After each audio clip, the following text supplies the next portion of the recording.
Mu gihe amahanga akomeje guhanga amaso akarere k'ikigobe cy'Abarabu, Iran na Leta Zunze Ubumwe za Amerika bongeye kwicarana ku meza y'ibiganiro bikomeye biri kubera i Doha muri Qatar.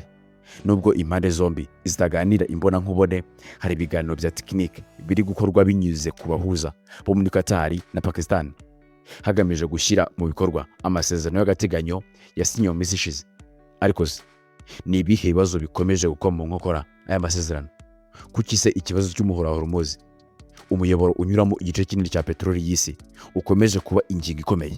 Ese Iran irashaka amahoro koko, cyangwa iraburira ko ishobora kongera gusubira mu ntambara niba ibyo yemerewe bitubahirijwe? Muri iyi nkuru turasesengura ibyavugiwe mu biganiro bya Doha, aho ishyirwa mu bikorwa ry'ayo masezerano rigeze, ibibazo bikomeje kuganirwaho n'impande zombi, n'icyo ibibazo bishobora gusobanura mu mutekano w'akarere k'uburasirazuba bwo hagati ndetse n'ubukungu bw'isi muri rusange.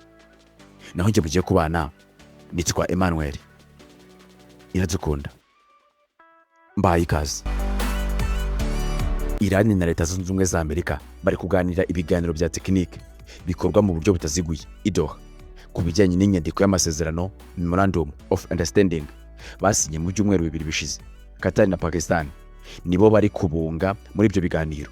Tehran ivuga ko hari kuganirwa ku bijyanye n'ikorwa ry'urujya n'uruza rwo mu nyanja y'umuhora wa Hormuz ndetse n'umutungo wa Iran wafunzwe mu mahanga, nubwo idafite gahunda yo guhura imbona nkubone n'intumwa za Leta Zunze Ubumwe za Amerika. Intumwa nkuru ya Iran, Mohammad Bagher Ghalibaf, yavuze ko aya masezerano agomba kubanza gushyirwa mu bikorwa yose mbere yo kuganira ku masezerano ya nyuma yuzuye. Intumwa nkuru ya Iran, Mohammad Bagher Ghalibaf, yavuze ati, twiyemeje kubahiriza Memorandum of Understanding. Mu yandi magambo, turi mu biganiro, ariko niba banze gushyira mu bikorwa ibyo twemeranyije binyuze mu biganiro, twiteguye intambara, tuzabasubiza. Hagomba kandi gusubizwaho imiterere isanzwe kugira ngo amato yari asanzwe anyura muri uwo muyoboro mbere y'intambara yongere awunyuremo mu mutekano. Mu minsi 3 ya mbere ayo mato ntazishyuzwa serivisi zizaba zitangwa. Ibi biganiro bibaye mu gihe ibitangazamakuru byo muri leta ya Iran bivuga ko ubwato butwaye kontineri bwafashe hasi muri Hormuz. Amakuru avuga ko ubwo bwato bwari bunyuze mu nzira itemewe na Iran. Abasirikari ba Islamic Revolutionary Guard Corps bakomeje gusaba amato anyura hafi y'inkombe y'amajyepfo ya Iran aho kunyura hafi y'inkombe ya Oman. Birasa nk'aho impande zombi zigikomeje gushaka uburyo ingingo y'amasezerano yashyirwa mu bikorwa, kandi ibyo nibyo byaganiriweho hagati ya Minisitiri wungirije w'ububanyi n'amahanga wa Iran Kazem Gharibabad ari i Doha ndetse na Minisitiri w'intebe wa Qatar. Tumaze kubona icyemezo cy'uko bahuye, baganiriye ku ngingo nyinshi zirimo ishyirwa mu bikorwa rya Memorandum of Understanding ndetse n'ikibazo cyo muri Lebanon. Iran iha agaciro gakomeye ikibazo cya Lebanon kuko ishaka ko ingingo ya mbere y'amasezerano ishyirwa mu bikorwa. Iyo ngingo isaba ko imirwano ihagarara ku mpande zose, harimo no muri Lebanon. Iran ishaka ko impunzi zisubira iwazo, bivuze ko Israel yagombye guhagarika kwigarurira ubutaka bwa Lebanon. Icyo kimwe mu bibazo bikomeye bikomeje kubangamira ubwumvikane, ariko si cyo kibazo cyonyine. Ikibazo cy'umuhora Hormuz n'ubwisanzure bwo kunyuramo nicyo kibazo gihangayikishije cyane ibihugu byo mu karere k'ikigobe, Leta Zunze Ubumwe za Amerika ndetse n'ibindi bihugu bituranye birimo na Oman. Raporo ivuga ko ubwato bwafashe hasi, yerekana ko byabereye mu gace k'umuhora Hormuz gaherereye hafi y'amazi ya Oman nk'uko Iran bivuga. Bityo rero hari ibibazo byinshi biri kuganirwaho. Diplomasi irakomeje mu murwa mukuru wa Qatar. Mu masaha 24 ashize, Minisitiri w'intebe wa Qatar yahuye n'abanya-Iran ndetse yanahuye n'intumwa za Amerika, Jared Kushner ndetse na Steve Witkoff. Ikibazo cya Lebanon nacyo cyaganiriweho muri iyo nama. Ni ukuvuga ko hari ibintu byinshi biri kugenda icyarimwe i Doha. Ese hari intambwe zifatika zigezweho muri ibi biganiro bya tekinike? Ku ruhande rwa Iran na Amerika bavuga ko hakiri intambwe zimaze guterwa.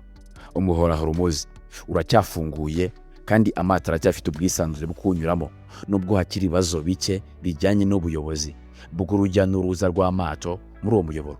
Hari kandi no guhagarara kw'imirwano, kuko muri make aka karere nta mirwano mishya irimo kongera kubura. Izo ni zimwe mu ntambwe zifatika zimaze guterwa. ariko ibindi byose nibyo bizaba igice gikomeye kurushaho. Niyo mpamvu igihe cy'iminsi 60 cyagenwe kugira ngo hashyirwe mu bikorwa Memorandum of Understanding igizwe n'ingingo 14, kandi atari amasezerano ya nyuma gishobora gutaba gihagije nk'uko abantu batandukanye bafite uruhare muri ibi biganiro babidutangarije. Hari ibisobanuro byinshi cyane bigomba gutegurwa kuri buri ngingo. Ntabwo ari ikibazo cya gahunda ya kirimbuzi gusa. Hazagenda hate uranium imaze gutunganywa ku rugero rwo hejuru? Hazakorwa iki ku muyoboro wa Hormuz? Ninde uzishyura izindi serivisi kandi kuyihe mpamvu? Bizagenda bite ko ingabo za Amerika ziri hafi ya Iran kandi si ihagarikwa ry'imirwano rizashyirwa mu bikorwa rite muri Lebanon?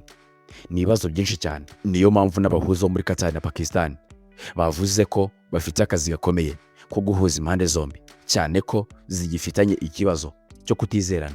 Ntibishoboka kwihutisha iterambere ry'ibiganiro nk'ibi. Ibiganiro biri kubera i Doha muri Qatar birerekana ko nubwo Iran na Leta Zunze Ubumwe za Amerika byongeye guhitamo inzira y'ibiganiro, hakiri inzitizi nyinshi zigomba gukemurwa mbere y'uko haboneka amasezerano arambye. Ibibazo birimo umutekano wo wa Hormuz, ihagarikwa ry'imirwano mu karere, gahunda ya kirimbuzi ya Iran ndetse n'icyizere gike hagati y'impande zombi gikomeje kuba imbogamizi zikomeye. Mu minsi iri imbere nibwo hazagaragara niba aya masezerano y'agateganyo azatanga umusaruro cyangwa niba kutumvikana bishobora kongera guteza umwuka mubi mu burasirazuba bwo hagati. Isi yose ikomeje gukurikiranira hafi ibi biganiro kuko icyemezo kizafatwa gishobora kugira ingaruka ku mutekano mpuzamahanga, ubucuruzi bwo mu nyanja n'ibiciro by'ubukungu ku rwego rw'isi. Kubera ko nta handi wasanga ibiganiro nk'ibi, kana subscribe ukomeze bikurikire. Naho njye mubana buri gihe nitwa Emmanuel Iradukunda. Ndabashimiye.